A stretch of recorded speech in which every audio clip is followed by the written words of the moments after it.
नमस्कार, स्वागत है आपका डीडी न्यूज पर। मैं हूं आपके साथ भावना नैयर। देश और दुनिया की बड़ी और अहम खबरों को लेकर हम हाजिर हैं।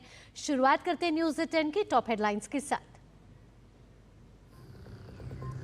नए साल से पहले उत्तर भारत में भीषण शीतलहर का अलर्ट। पहाड़ों में बिछी बर्फ की चादर, मैदानी इलाकों में पारा गिरने से दिन में बढ़ी ठंड।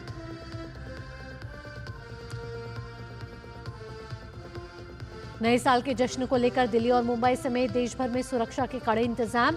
दिल्ली में राजीव चौक मेट्रो स्टेशन पर 9 बजे के बाद बाहर निकलने पर पाबंदी।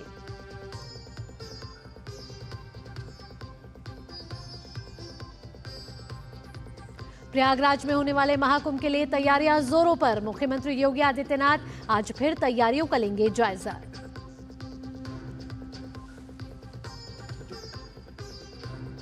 दक्षिणी दिल्ली से पुलिस ने 12 बांग्लादेशी घुसपैठियों को लिया हिरासत में। सभी को भेजा गया डिटेंशन कैंप। और अंतर्राष्ट्रीय खबरों में दक्षिण कोरिया के अपदस्थ राष्ट्रपति यू सूक येओल के खिलाफ गिरफ्तारी वारंट जारी। हाल ही में अल्पावधि के लिए देश में लागू किया था मार्शल लॉ।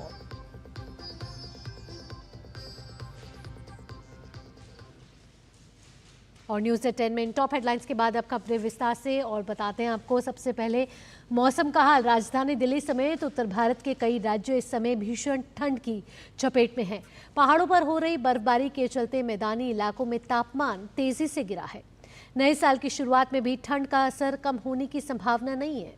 मौसम विभाग ने भी उत्तर भारत में शीतलहर का अलर्ट जारी किया है। पहाड़ों में बिछी बर्फ की चादर से मैदानी इलाकों में भी पारा गिरा है। पारा गिरने से दिन के तापमान में भी काफी गिरावट आई है। हिमाचल प्रदेश में ऊपरी क्षेत्रों में न्यूनतम तापमान 0 से काफी नीचे दर्ज किया जा रहा है। मौसम विभाग ने 2 दिन शीतलहर बढ़ने का येलो अलर्ट जारी किया है।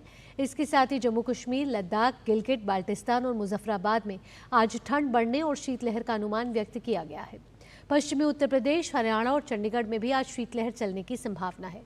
वहीं उड़ीसा, असम, मेघालय, नागालैंड, मणिपुर, मिजोरम और त्रिपुरा में आज कुछ एक जगहों पर रात से घना कोहरा छाए रहने की संभावना है। वहीं हिमाचल प्रदेश में बर्फ से ढके इलाकों में सड़क मार्ग को साफ करने का कार्य तेजी से किया जा रहा है। इसके साथ ही बर्फबारी के कारण बंद अटल टनल को आपातकालीन वाहनों के लिए खोल दिया गया है। जबकि मनाली केलंग सड़क मार्ग पर 4x4 छोटे वाहनों की आवाजाही शुरू कर दी गई है। किन्नौर जिले में राष्ट्रीय उच्च मार्ग 5 पूह तक सभी प्रकार के वाहनों के लिए बहाल कर दिया गया है। सड़कों पर फिसलन को देखते हुए प्रशासन ने वाहन चालकों को एहतियात बरतने के लिए सलाह दी है। राष्ट्रीय राजधानी दिल्ली में ठंड से बचने के लिए लोग अलाव और रैन बसेरों का सहारा ले रहे हैं। वहीं बात करते हैं अगर दिल्ली की, तो दिल्ली में इस समय ठंड का कहर जारी है। सर्दी के सतम से दिल्ली इस समय 2-4 हो रही है और नए साल का आगाज़ लोग कर रहे हैं। और उससे पहले इस समय दिल्ली वासी अलाव और रैन बसेरों का सहारा ले रहे हैं। ठंडा बहुत बढ़ गया है, रिक्शा भी चलाना मुश्किल हो गया है। बैठ करके आग फूक करके ताप रहे हैं। हाँ, ठंड तो बहुत ज़्यादा बढ़ गया। आग जला के हाथ सेक रहे हैं सब। काम धंधा तो है नहीं, हाथ सेक रहे हैं। ठंड की वजह से बहुत परेशानी है हम लोगों को। आग जला करके जहाँ तहाँ बैठते हैं हम लोग, बहुत दिक्कत है ना। काम धंधा भी मंदा हो गया है ना, इसकी वजह से हम लोग बहुत परेशान हैं। वहीं बात कर लेते हैं पिंक सिटी जयपुर की, तो यहाँ भी ठंड काफ़ी बढ़ गई है। कई इलाकों में तापमान काफ़ी गिर गया है। कोहरे के कारण सड़क पर चलना काफ़ी मुश्किल हो रहा है। जयपुर में कोहरा बढ़ गया, आप देख सकते हो कितना कोहरा है। और साइकिल चलाना में मुश्किल हो रहा है, जबकि अब साइकिल तो धीरे चलती है। और मेरा सबसे यही आग्रह है कि आगे पीछे की लाइट चालू रखें कोहरे में, ताकि है ना दूसरों को भी पता चल सके कि कोई व्हीकल जा रहा है। और आपकी खुद की सेफ्टी के लिए भी है ना ज़रूरी है। आप देख सकते हैं टेम्परेचर जो 5-7 डिग्री टेम्परेचर आ रखा है अभी जयपुर में। और आउटर इलाके में जाओगे तो आपको 2 डिग्री 1 डिग्री टेम्परेचर मिलेगा। आप देख सकते हैं कितनी ठंड बढ़ गई है। पिछले 2 दिन से तो घर से निकलना मुश्किल हो रहा है। रोज सुबह 6:30-7 बजे वॉक पे निकल जाते हैं, बट अब तो लग रहा है कुछ दिखाई नहीं दे रहा। मुझे लगता है 30-40 मीटर की विजिबिलिटी नहीं है। तो बट मजा भी आ रहा है बिकॉज इतनी ठंड बहुत टाइम बाद पड़ी है जयपुर में। दिल्ली पुलिस ने अवैध बांग्लादेशी घुसपैठियों के खिलाफ कार्रवाई तेज कर दी है। दिल्ली पुलिस ने निजामुद्दीन, कालिंदी कुंज, शाहीन बाग और सरिता विहार जैसे क्षेत्रों से 12 बांग्लादेशी घुसपैठियों को हिरासत में लिया है, जिनमें से 8 को वापस बांग्लादेश भेज दिया गया है और बाकियों को जल्द ही बांग्लादेश भेजने की तैयारी की जा रही है। पुलिस उपायुक्त रवि कुमार सिंह ने बताया कि दिल्ली पुलिस करीब 1200 लोगों का सत्यापन कर चुकी है और भविष्य में भी इस संबंध में जानकारी मिलने पर ऐसा करेगी। दिल्ली के उपराज्यपाल विनय कुमार सक्सेना ने दिल्ली और राष्ट्रीय राजधानी क्षेत्र में बांग्लादेशी घुसपैठियों की पहचान करने और उनके खिलाफ सख्त कार्रवाई करने के लिए विशेष अभियान चलाने का आदेश दिया है। दिल्ली पुलिस इन घुसपैठियों की पहचान के लिए संदिग्ध क्षेत्रों में मतदाता पहचान पत्र और आधार कार्ड की जांच कर रही है। इसके अलावा बांग्लादेश से भारत में अवैध रूप से प्रवेश के दौरान इस्तेमाल किए जाने वाले मार्गों की पहचान पर भी काम किया जा रहा है।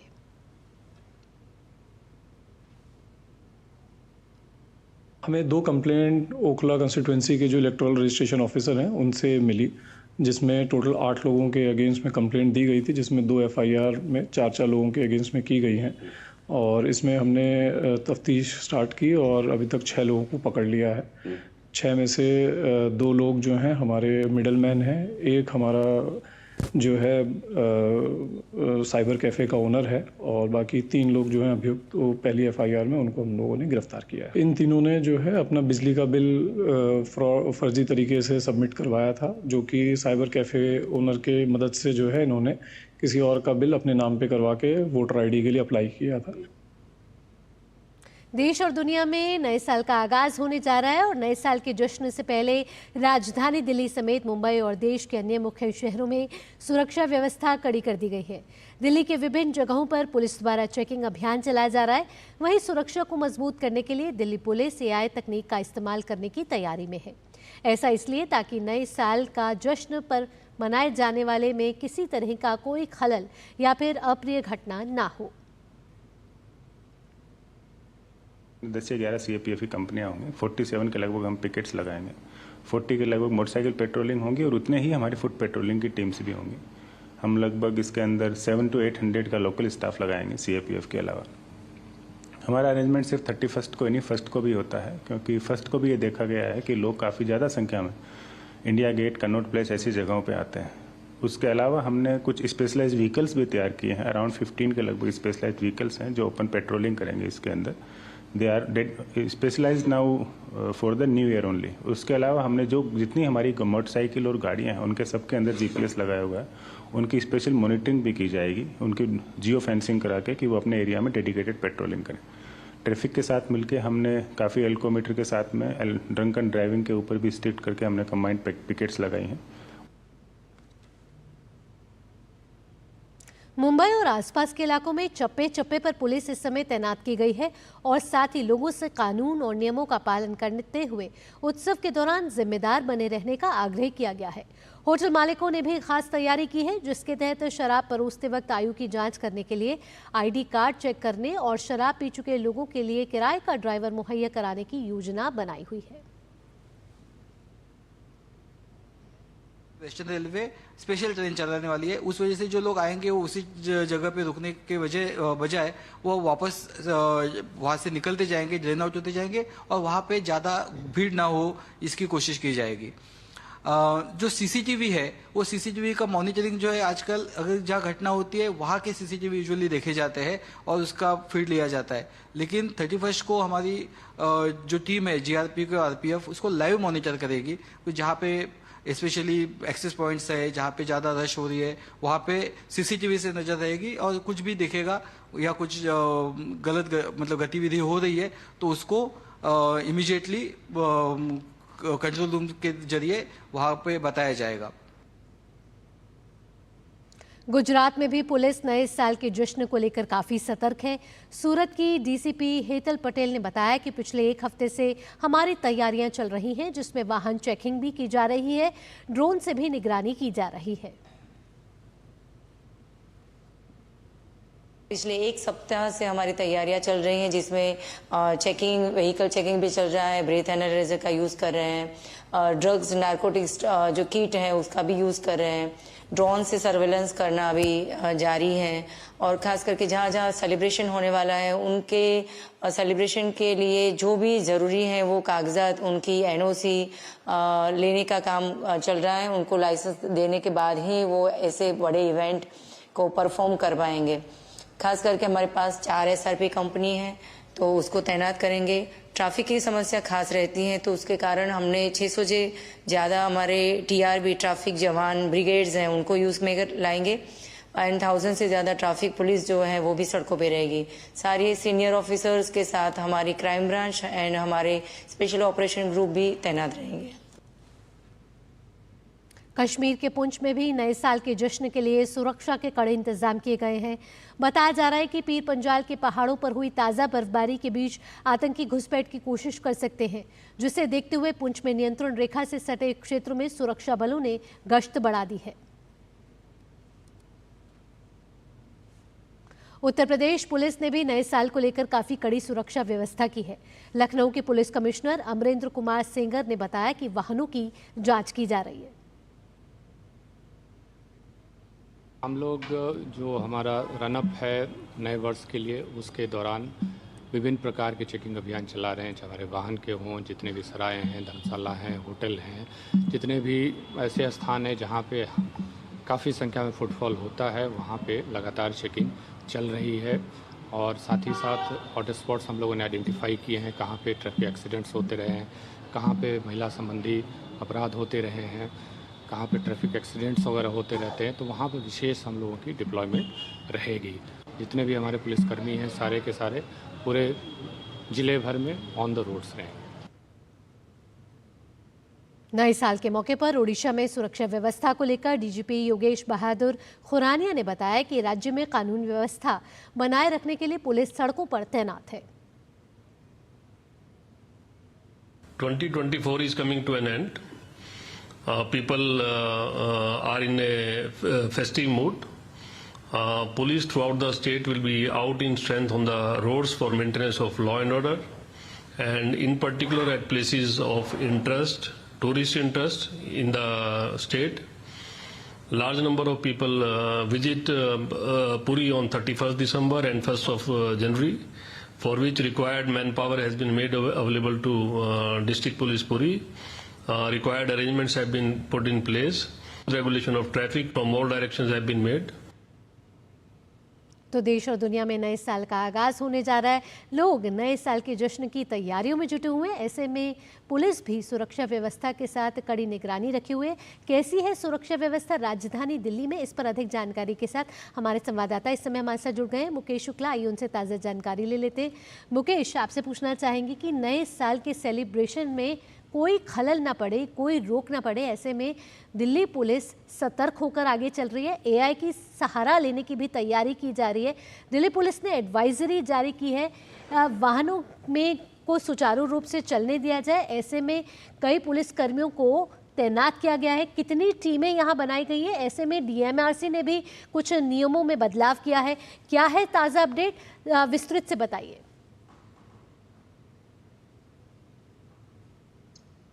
हाँ बिल्कुल भावना, जिस तरह से आप देखिए आज नया साल जो है वो मनाया जाएगा, यानी 2024 को अलविदा कहेंगे सभी, उसको लेकर के दिल्ली पुलिस खास तौर पर, क्योंकि राजधानी में भी माहौल इस समय गर्म है और जो यहाँ पर स्थिति है, दिल्ली पुलिस ने अपनी पूरी इन्फोर्समेंट को यहाँ पर उतार दिया। तमाम लोगों की छुट्टियां भी कैंसिल कर दी गई है। अभी आपने डीसीपी दिल्ली के टीपी है जहाँ काफी कुछ रहता है, उनके डिस्ट्रिक्ट वहां पर गतिविधियां देखने को मिलती हैं। ऐसे में ये जो इम्पोर्टेंट हो जाता है यहाँ पर टास्क की आप कैसे करते हैं, उन्होंने बोला कि यहाँ पर अलग अलग टुकड़ियों में जो है विभिन्न जवानों को तैनात किया गया, पेट्रोलिंग की जाएगी, ड्रोन से निगरानी की जाएगी। सीपी का जो इलाका है काफी सेंसिटिव इलाका हो जाता है, क्योंकि यहाँ पे भारी मात्रा में जो है लोग उमड़ते हैं। यहाँ पे बड़े बड़े होटल्स है, इंडिया गेट की तरफ लोग आते हैं और साथ ही साथ यहाँ पर ट्रैफिक के अरेंजमेंट भी किए गए हैं। ट्रैफिक एडवाइजरी जारी की गई, जिसके पास व्हीकल पास होगा उसी को सीपी में अलाउ किया जाएगा 8 बजे के बाद, और रात 31 तारीख की 1 बजे तक वहां पर वही गाड़ियां अलाउ होंगी जिनके पास व्हीकल पास होगा। यानी आप मेट्रो का इस्तेमाल कर सकते हैं या आप ओला उबर का इस्तेमाल कर सकते हैं। निजी वाहन ना लेकर के जाएं तो अच्छा है, क्योंकि वहां पर काफी ट्रैफिक होता है। साथ ही साथ सुरक्षा जो है वो बहुत इंपॉर्टेंट है। पुलिस ने बोला हमारी आंख और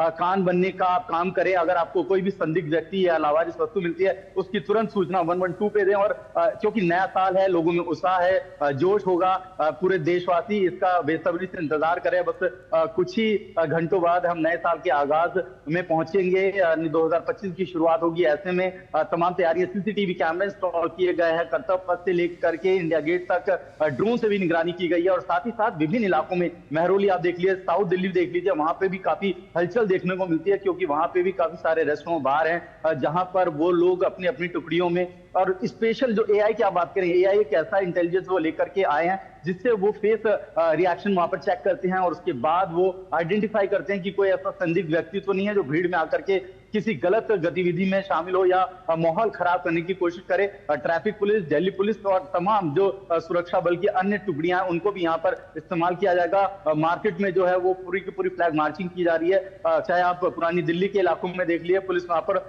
फुट पेट्रोलिंग कर रही है, पैदल जा करके फुट पेट्रोलिंग कर रही है और लोगों से कह रही है कि भाई अच्छे से इसको मनाए। साथ ही साथ होटल्स को इजाजत दी गई है कि अगर कोई ज्यादा ड्रंक आदमी है तो आप उसको लीकर सर्व ना करें, क्योंकि ऐसे में वो अपने घर नहीं जा पाएगा। और कोशिश करें अगर उसके पास गाड़ी है तो उसको गाड़ी भी ना चलाने दी जाए। तो ये सब चीजों का ध्यान रखा जाता है, क्योंकि नए साल आने के वक्त लोग जिस तरह से कभी कभी लीकर के प्रभाव में एक्सीडेंट भी कर देते हैं। तो ये जो तैयारी है दिल्ली से लेकर के गोवा तक, आप पूरे हिंदुस्तान में देखिए, सुरक्षा का जो पैरामीटर वो तैयार किया गया। और मेट्रो ने भी उसके लिए गाइडलाइंस जारी की है कि कौन कौन से स्टेशन खुलेंगे, कितने बजे तक खुलेंगे, आप कहां से चढ़ सकते हैं, कहां से डिबोर्ड हो सकते हैं। तो ये सब आप पहले चेक करके, अगर आपको किसी भी फेस्टिवल में जाना है, किसी भी पार्टी में जाना है, किसी भी मॉल में जाना है, तो आपको ये तमाम चीजें पहले से ही देख लेनी पड़ेगी और इसके अनुसार ही आपको अपने प्लान को एग्जीक्यूट करना पड़ेगा।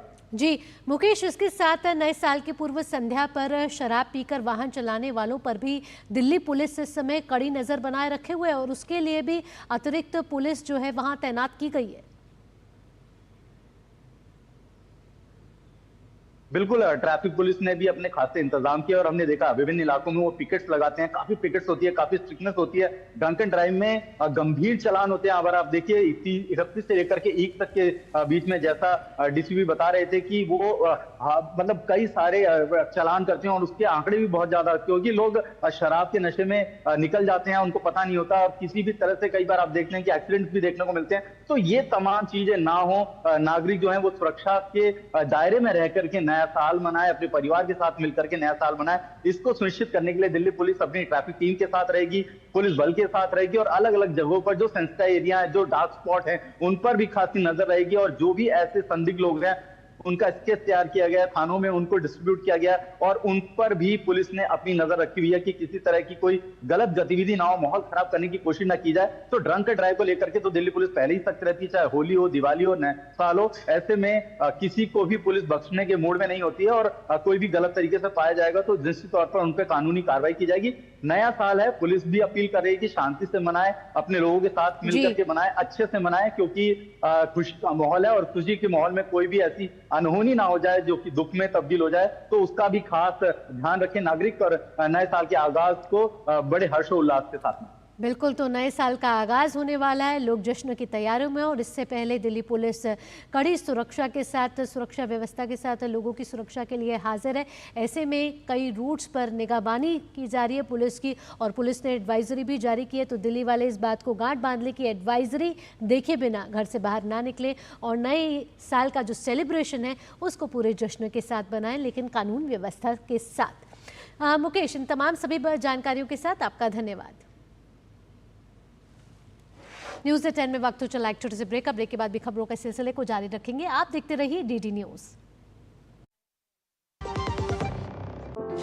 अनुभव कीजिए शुद्ध MDH बादाम रोगन का प्यार। सेहत बनके रग-रग में दौड़े, त्वचा में समाये, हाइड्रेट करे, हर उम्र की त्वचा का पोषण करे। You deserve the purity. MDH बादाम रोगन, नेचुरल, टेंडर, प्योर। चमके चमके। जब धरती चीर कर निकलता है लोहे का पत्थर और मिलता है मोंगिया के जोश से, फिर तपता है, पिघलता है और बनता है फौलाद। अब होता है सरिया सारी खूबियों के साथ, मोंगिया स्टील, मजबूत देश का मजबूत सरिया।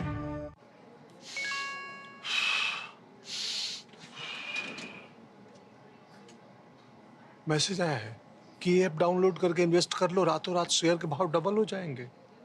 कर लो डाउनलोड, अगर पैसे से हाथ धोना हो तो। डॉक्टर रोगी कुमार, MBBS हूँ, MURKH नहीं हूँ। याद रहे, UPI कहता है अगर कोई आसान कमाई का लालच दे तो कहो मैं मूर्ख नहीं हूँ।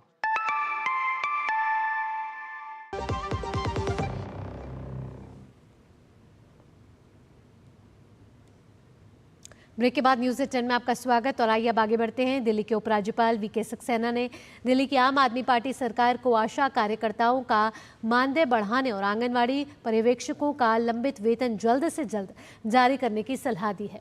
भाजपा सांसद बांसुरी स्वराज ने आंगनवाड़ी और आशा वर्कर्स के साथ उपराज्यपाल से मुलाकात की और उन्होंने आंगनवाड़ी और आशा वर्कर्स की समस्याओं को उनके सामने रखा। बांसुरी स्वराज ने कहा कि LG ने आशा वर्कर्स और आंगनवाड़ी की बहनों की वेदनाओं को संवेदनशीलता से सुना है और समाधान के लिए मुख्यमंत्री से चर्चा करने का आश्वासन दिया है। इस अवसर पर बांसुरी स्वराज ने कहा कि दिल्ली के आंगनवाड़ी और आशा वर्कर्स की उपेक्षा आप सरकार की असंवेदनशीलता का उदाहरण है। आंगनवाड़ी वर्कर्स पिछले 7 महीने से वेतन से वंचित हैं और आशा वर्कर्स मात्र 3,000 रुपये के मामूली मानदेय पर काम कर रही हैं। उनके स्टाइपेंड में, जिसे हर 3 साल में नीति के अनुसार बढ़ाने अनिवार्य है, अब तक कोई वृद्धि नहीं की गई है। बहुत ही शर्मसार करने वाली बात है कि आम आदमी पार्टी की दिल्ली सरकार ने पिछले 7 महीनों से आंगनवाड़ी वर्कर्स का जो वेतन है वो उनको नहीं दिया है। दूसरी तरफ आशा वर्कर्स मात्र 3,000 रुपया महीने की सैलरी पे काम कर रही है, उनका स्टाइपेंड नहीं बढ़ाया गया है और हर 3 साल पर उनका स्टाइपेंड बढ़ाना ये अनिवार्य था, ये लॉ में है। लेकिन आम आदमी पार्टी की सरकार ने ऐसा कुछ नहीं करा है। उनकी वेदना ये बहरी सरकार सुनने से तो रही, इसीलिए आज हम माननीय उपराज्यपाल जी के यहाँ पर आए हैं उनके समक्ष गुहार लगाने के लिए। मुझे बहुत खुशी है ये कहते हुए कि माननीय उपराज्यपाल जी ने सभी बहनों की वेदना बहुत संवेदनशीलता से सुनी, आश्वासन दिया, उनकी समस्याओं को संज्ञान में लिया और ये आश्वासन दिया है कि वो माननीय मुख्यमंत्री जी को निर्देश अवश्य देंगे। और अब खबर प्रयागराज में होने वाले महाकुंभ की तैयारियों से जुड़ी हुई। मुख्यमंत्री योगी आदित्यनाथ आज प्रयागराज के दौरे पर रहेंगे। इस दौरान CM योगी महाकुंभ की तैयारियों का जायजा लेंगे। समीक्षा बैठक करने के साथ स्थलों का निरीक्षण भी करेंगे। CM योगी आदित्यनाथ दोपहर को प्रयागराज पहुंचेंगे। महाकुंभ की तैयारियों को लेकर मुख्यमंत्री योगी आदित्यनाथ यह दौरा बहुत महत्वपूर्ण माना जा रहा है। इससे पहले भी CM योगी प्रयागराज का दौरा कर चुके हैं। बता दें कि प्रयागराज में महाकुंभ 2025 की शुरुआत 13 जनवरी से 26 फरवरी तक होने जा रही है। मेले के दिव्य और भव्य आयोजन को सुनिश्चित करने के लिए प्रदेश सरकार युद्ध स्तर पर काम कर रही है। सुरक्षा व्यवस्था पर खास ध्यान दिया जा रहा है।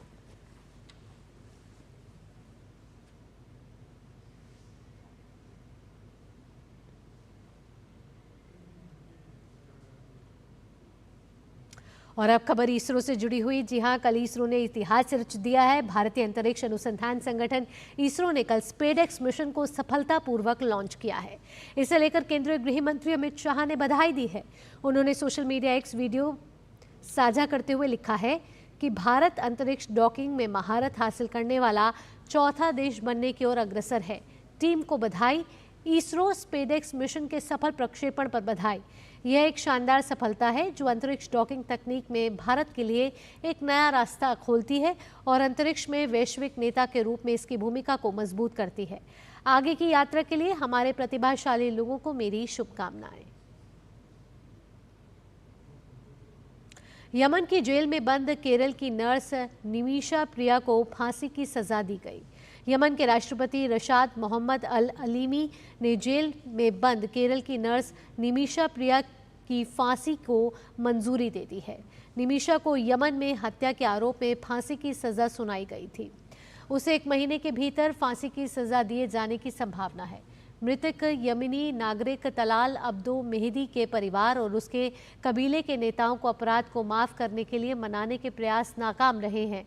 इस बीच विदेश मंत्रालय ने निमिषा प्रिया पर पूछे गए सवाल पर कहा कि यमन में निमिषा प्रिया की सजा के बारे में उन्हें जानकारी है और सरकार इस मामले में हर संभव मदद कर रही है।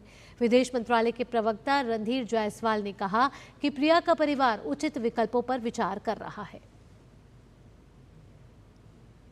इसी के साथ न्यूज़ 10 में इतना ही। देश और दुनिया की बाकी खबरों के लिए आप देखते रहिए DD न्यूज़। मुझे दीजिए अनुमति। नमस्कार।